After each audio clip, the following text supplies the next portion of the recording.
जय हिंद बच्चों। इस समय आप लोग महामना इंस्टीट्यूट के यूट्यूब चैनल से जुड़े हुए हैं और इस चैनल में मैं आपका स्वागत करता हूं। आज हम लोग क्लास 11th हिंदी माध्यम का हम लोग केमिस्ट्री और केमिस्ट्री का पहला चैप्टर जिसमें हम लोग रसायन विज्ञान के मूलभूत अवधारणाएं पढ़ रहे हैं और इस मूलभूत अवधारणाओं में हम लोग द्रव्य का वर्गीकरण पढ़े थे पिछले वीडियो में। और द्रव्य के वर्गीकरण में हम लोगों ने देखा था कि द्रव्य का भौतिक वर्गीकरण था, द्रव्य का रासायनिक वर्गीकरण था। तो भौतिक वर्गीकरण में भौतिक आधार पर द्रव्य को 3 भागों में बांटा गया था, जिसमें ठोस था, द्रव था, गैस था।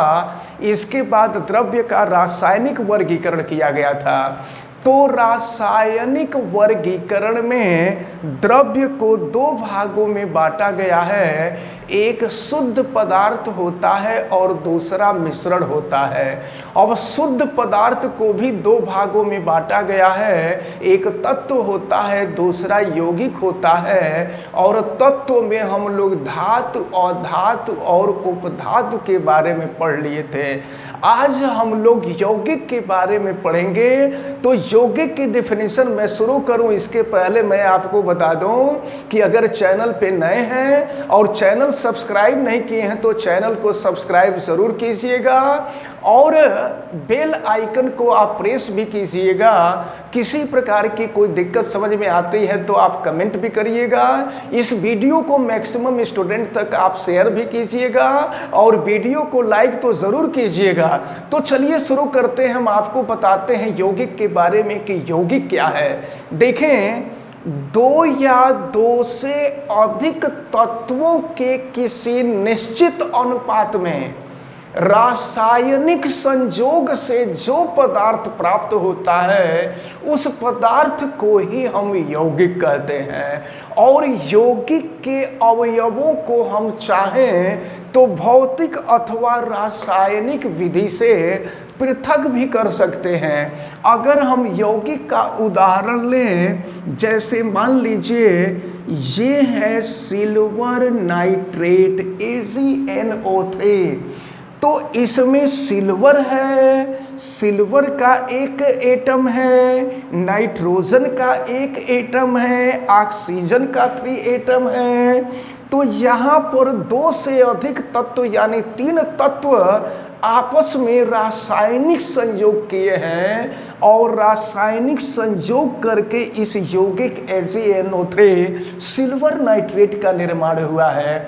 अगर हम चाहें तो रासायनिक विधियों के द्वारा हम सिल्वर को अलग कर सकते हैं, नाइट्रोजन को अलग कर सकते हैं और ऑक्सीजन को अलग कर सकते हैं।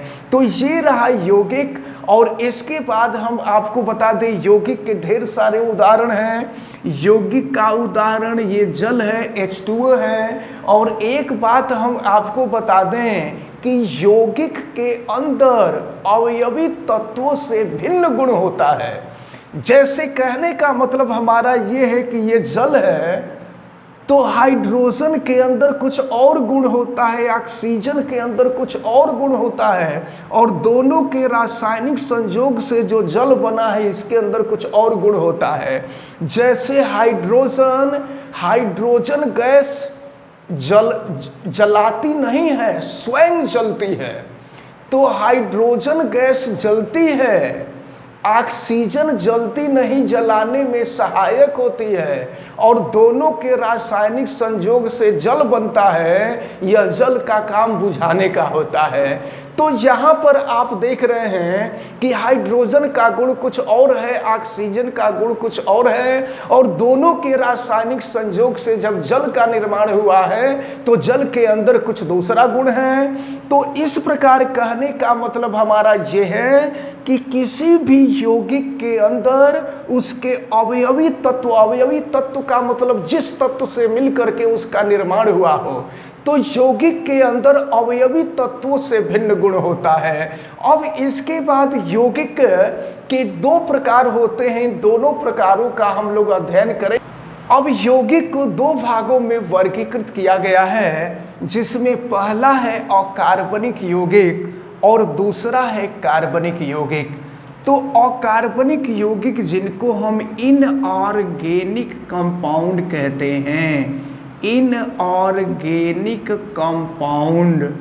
तो इनऑर्गेनिक कंपाउंड क्या है समझें आप, वे यौगिक जिन्हें हम निर्जीव स्रोत, और निर्जीव स्रोत के रूप में समुद्री जल है, समुद्री जल को निर्जीव स्रोत माना जाता है। पृथ्वी का पटल, पृथ्वी की जो ऊपरी सतह है, इसको भी हम निर्जीव सतह मानते हैं, और चट्टान वगैरह जो हैं इनको भी हम निर्जीव स्रोत मानते हैं। तो वे यौगिक जो निर्जीव स्रोतों से प्राप्त होते हैं उन्हें हम अकार्बनिक यौगिक कहते हैं।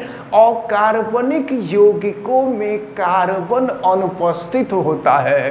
अगर हम उदाहरण देखें अकार्बनिक यौगिकों के, तो जैसे जल है H2O है, इसमें हाइड्रोजन और ऑक्सीजन है, इसमें कार्बन नहीं है। इसी तरह से हम देखें पोटेशियम सल्फेट K2SO4, इसमें पोटेशियम है, सल्फर है, ऑक्सीजन है, लेकिन इसमें कार्बन नहीं है। इसी तरह से नाइट्रिक एसिड देखा जाए HNO3, इसमें हाइड्रोजन है, नाइट्रोजन है, ऑक्सीजन है, कार्बन नहीं है।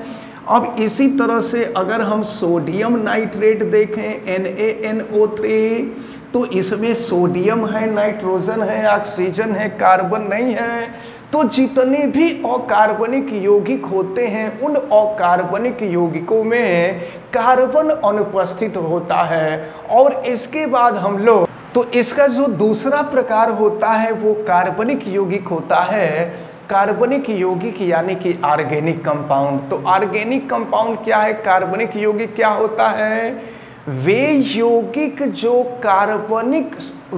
यौगिक जो जीवित स्रोतों से प्राप्त होते हैं उन्हें हम कार्बनिक यौगिक कहते हैं।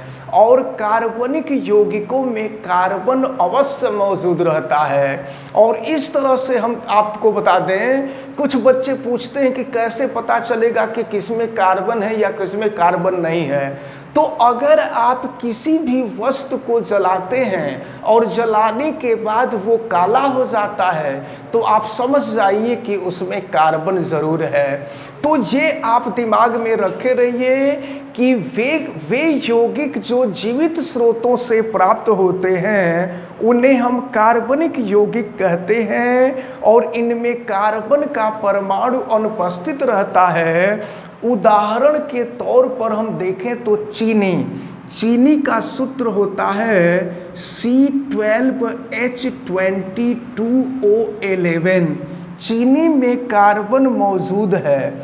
इसके बाद अगर हम देखें यूरिया, तो यूरिया का सूत्र होता है NH2CONH2, ये यूरिया का सूत्र है। इसी तरह से बेंजीन हम देखें तो बेंजीन C6H6 होता है। इसी तरह से ढेर सारे यौगिक हैं जो कार्बनिक यौगिक होते हैं। तो जैसा कि आपको बताया गया था कि द्रव्य को दो भागों में वर्गीकृत किया गया है। इन दो भागों में एक शुद्ध पदार्थ होता है और दूसरा मिश्रण। तो शुद्ध पदार्थ के बारे में तो हम बहुत डिटेल में अध्ययन कर लिए। अब हम आते हैं मिश्रण के बारे में। तो मिश्रण क्या है, दो या दो से अधिक पदार्थों को जब आपस में किसी भी अनुपात में मिला दिया जाता है तो जो पदार्थ प्राप्त होता है उसे ही हम मिश्रण कहते हैं। मिश्रण में अवयवी तत्वों के गुण विद्यमान रहते हैं। याद रखे रहिएगा, आपको हमने बताया था कि यौगिक के अंदर अवयवी तत्वों के गुण विद्यमान नहीं होते हैं, लेकिन मिश्रण में अवयवी तत्वों के गुण विद्यमान रहते हैं। मिश्रण के कुछ उदाहरण हम देखें तो वायु भी एक प्रकार का मिश्रण है। इसी तरह से हम मिश्र धातु देखें, मिश्र धातुओं में पीतल होता है, फूल होता है, ये सब मिश्र धातुएं हैं। तो मिश्र धातुएं भी मिश्रण हैं। नदी का जल भी एक प्रकार का मिश्रण होता है। कांच है, ये सब मिश्रण होते हैं। और अब हम आपको बता दें कि मिश्रण भी दो प्रकार का होता है। एक समांग होता है, समांग यानी होमोजेनियस, होमोजेनियस होता है, और दूसरा होता है विषमांग, जिसको हम कहते हैं हेटेरोजेनियस। तो मिश्रण भी दो प्रकार का होता है, एक समांग मिश्रण होता है, दूसरा विषमांग मिश्रण होता है। अब समांग मिश्रण किसको कहते हैं? तो ऐसा मिश्रण जिसमें अवयवी तत्व पूरे मिश्रण में समान रूप से वितरित रहते हैं, उनको हम समांग मिश्रण कहते हैं। अगर समांग मिश्रण का हम उदाहरण देखें तो ब्रास, ब्रास यानी पीतल, पीतल जो होता है समांग मिश्रण का उदाहरण है। स्टेनलेस स्टील, स्टील भी समांग मिश्रण का उदाहरण है। इसी तरह से ब्रांज होता है, ब्रांज भी समांग मिश्रण का उदाहरण है।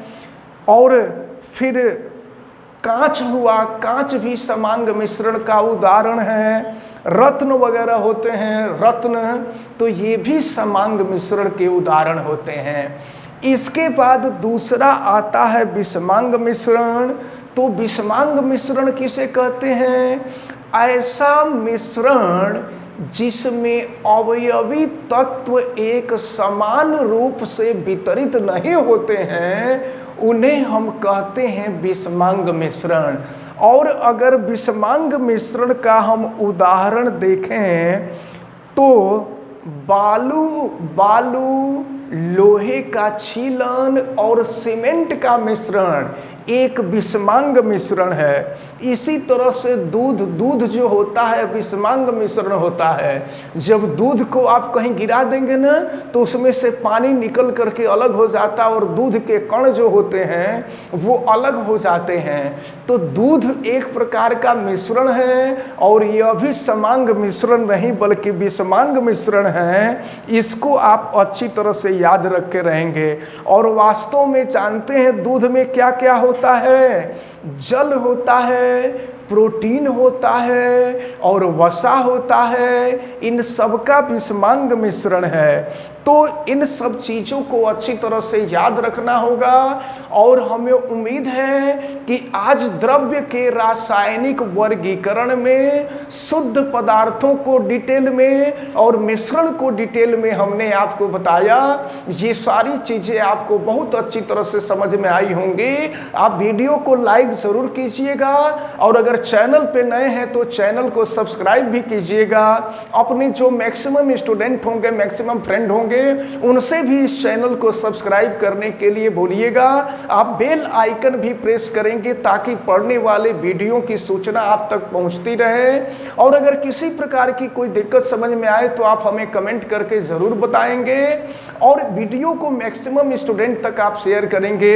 आप सभी लोगों को बहुत बहुत धन्यवाद। जय हिंद।